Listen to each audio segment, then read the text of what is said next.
24 دکبر اساسگزار صلح و وحدت ملی پیشوای ملت پرزیدنت جمهوری تاجیکستان محترم امامعلی رحمان با رئیس مجلس ملی مجلس عالی جمهوری تاجیکستان رئیس شهر دوشنبه محترم رستم امامعلی در منطقه صنعتی شهر دوشنبه همچنین کارخانه استحصال فرش‌های زمانوی لمینت جمعیت دارای مسئولیت محدود فیروز بیناکار را مورد بهره برداری قرار دادند.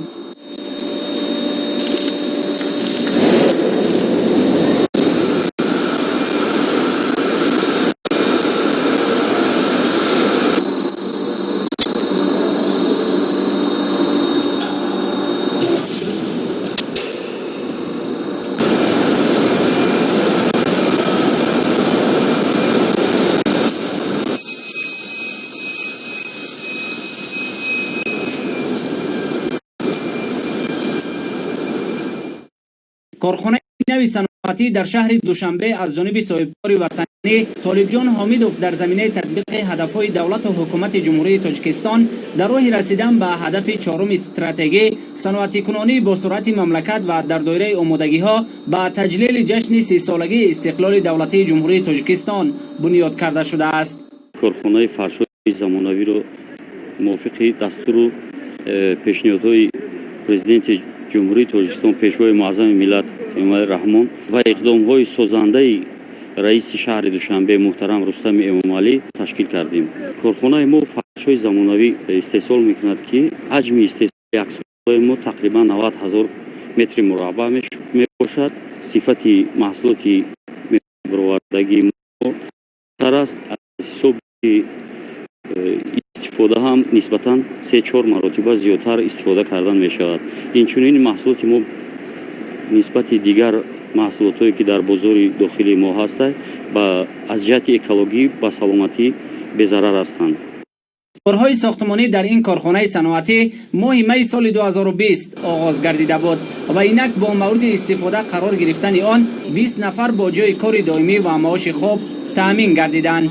اثنای شناسایی پیشوای ملت محترم امامعلی رحمان با روند استحصالات اطلاع داده شد که دستگاه و تکنولوژی های کارخانه استحصال کشورهای پیشرفته جهان از جمله جمهوری مردمی چین و یک قطار دولت‌های اروپایی میباشد.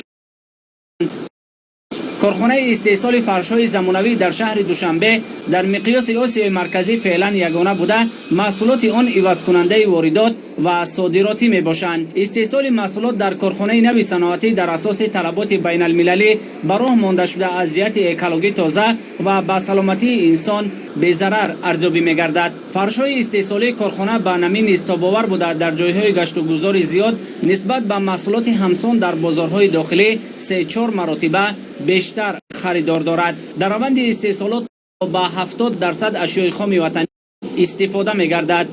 اطلاع داده شد که اقتدار استحصالی کارخانه در یک سال 90,000 متر مربع محصولات ساختمانی بوده در آینده امکانی تا به 140,000 متر مربع رسانیدن آن موجود است. کارخانه معاصر صنعتی در شهر دوشنبه به پرتاب بوده همزمان از پرتاب کارخانه های استحصالی در و تیرزه فرش‌ها آماده کرده می شود. در کارخانه استحصال 10 نوع فرش‌های زمانوی با اندازه‌های گوناگون عملی کرده می شود و در اساس درخواست میزاجان مسئولان امکان راه اندازی از این هم بیشتری محصولات را دارا می باشند. اطلاع داده شد که در اساس نقشه در آینده با وارد و وصل و نصب نمودن دستگاه‌های نو اقتدار استحصالی باز هم افزایش داده می شود و برای شهروندان مملکت جای‌های نوی کاری تأسیس می یابد. نزد کارخانه نوی صنعتی در دایره تشبث مقامات اجرایی حاکمیت دولتی شهر دوشنبه جهت به شهر سبز تبدیل دادن پایتخت مملکت کبودیزار کرده شده گل‌های رنگارنگ و نهال‌های آرایشی و همیشه سبز شنانیده شده است. در سال‌های صاحب استقلالی کشور تدبیرهای هوسمندگردانی در سمت تشکیل استحصالات عوض کننده واردات امکان داده است که اهالی مملکت از حساب استحصالات وطنی با مال‌های گوناگون صنعتی از جمله مصالح ساختمانی تامین گردند. سرور دولت محترم امامعلی رحمان پس از شناسایی پوره با روند استحصالات در کارخانه معاصر صنعتی در شهر دوشنبه با اقدام صاحبکار وطنی طالب جان حامیدوف برای سهم گذاشتن در تامین ساکنان مملکت با محصولات ساختمانی با سلامتی بی ضرر بهای بلند داده برای باز هم استفاده از اقتدارهای موجوده در راه رسیدن به هدف چهارم استراتژی صنعتی کنانی با سرعت مملکت به مسئولان دستور و هدایت‌های